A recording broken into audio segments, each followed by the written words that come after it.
Jeffrey Epstein was enormously wealthy.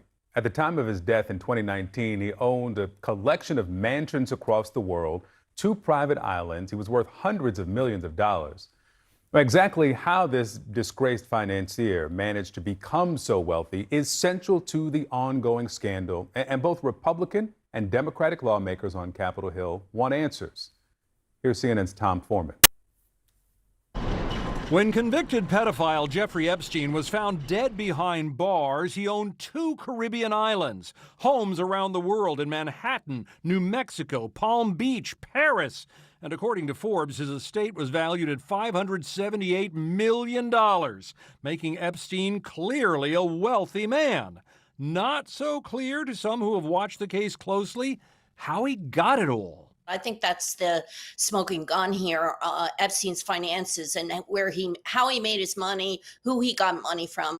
Born in middle-class Brooklyn, Epstein was a bright student who dropped out of college and into high finance, where he courted billionaire clients, including the man behind Victoria's Secret and The Limited. Les Wexner kick-started Epstein's professional success.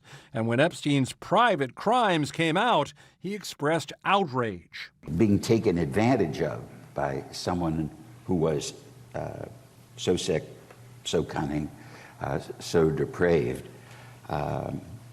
is something that I'm embarrassed that I was even close to. But Epstein made many rich and powerful contacts before his sexual predations were publicly known, including now President Donald Trump, who in 2002, before his friendship with Epstein fell apart reportedly over a real estate deal, told New York Magazine, "I've known Jeff for 15 years. Terrific guy." Aside from Ghislaine Maxwell, Epstein's longtime girlfriend, none of his highly placed former pals have been charged with any crimes related to him. No law enforcement authorities have ever accused Trump of any wrongdoing in relation to Epstein. And the president bristles at the whole idea that the Epstein case still has secrets to reveal. It's all been a big hoax. It's perpetrated by the Democrats, and some stupid Republicans and foolish Republicans fall into the net. Still, some find Epstein's fortune inexplicably large, too big in their assessment to have been made by legitimate hustle. And they openly wonder, with no proof, at least not yet, if maybe some of Epstein's contacts were somehow involved in his crimes and paying to keep it quiet. We need to know, were they paying Jeffrey Epstein money to do these? Who gave him the loans to buy the islands? What was he paid? Where did that money come from? Tom Foreman, CNN, Washington. Joining me now is political anchor for Spectrum News and host of The Big Deal with Errol Louis. Errol, good to have you this Saturday. So let's start with the Ghislaine Maxwell interviews. The Deputy AG, Todd Blanche, spent 2 days interviewing her. At the end of the second day, Maxwell's attorney was asked about potential for pardon, and so was the president. So let's watch those. Would you consider a pardon or a commutation for Ghislaine Maxwell if she's cooperating? It's something I haven't thought about. It's really something. I'm allowed to do it, but it's something I have not thought about. A lot of people are asking me about pardons. Obviously, this is no time to be talking about pardons. We haven't spoken to the president or anybody about a pardon just yet. And you know, listen, the president this morning said he had the power to do so. We hope he exercises that power in the right and just way. Thank you. Haven't spoken about a pardon yet. Haven't thought about a pardon, but I'm allowed to. What do you hear there?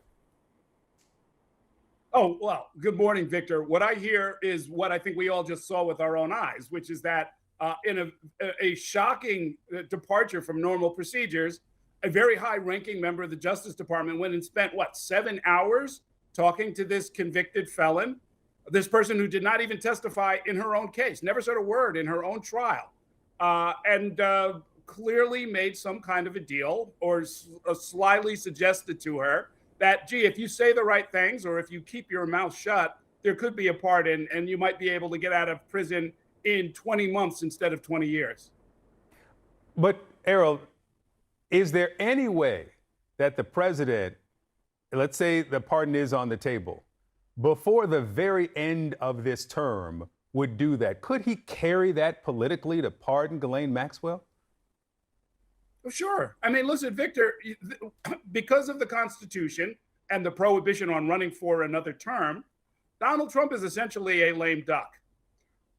If you project out to the end of his term, he'll be a very wealthy man who's in his 80s who can't run for office again. What would it harm him to sort of do these kind of dirty deeds and have the rest of us decry it as improper or immoral? He won't care at that point. I'm not sure he cares right now. Yeah, I mean, it would be one thing to do it January 19th of 2029 versus to do it August 1st of 2025. But let's talk about the content of these interviews. You've got the president's former personal attorney, who he's appointed the deputy AG, going to interview a convicted perjurer who, as we see, wants a pardon, about a scandal that the president wants distance from. So how much credibility is there in what comes out of this if we ever get the details of these interviews? Yeah, I'm not sure we're ever going to find out exactly what was said, but this is a part of what has been a desperate mission, very much as Tom Foreman just reported, by the White House to just try and make this go away. They just don't want us talking about it.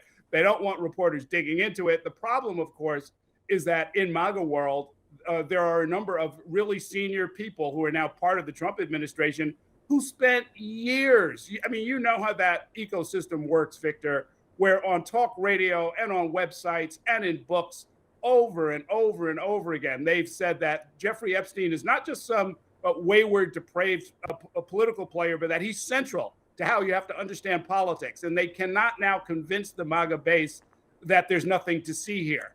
So I think they're gonna pull out every last stop that they possibly can, including some kind of a statement or non-statement from Ghislaine Maxwell, if they think that will work, just to try and get this off the table. The central question, of course, is, Mr. President, what did you know? What was your relationship with Jeffrey Epstein really about?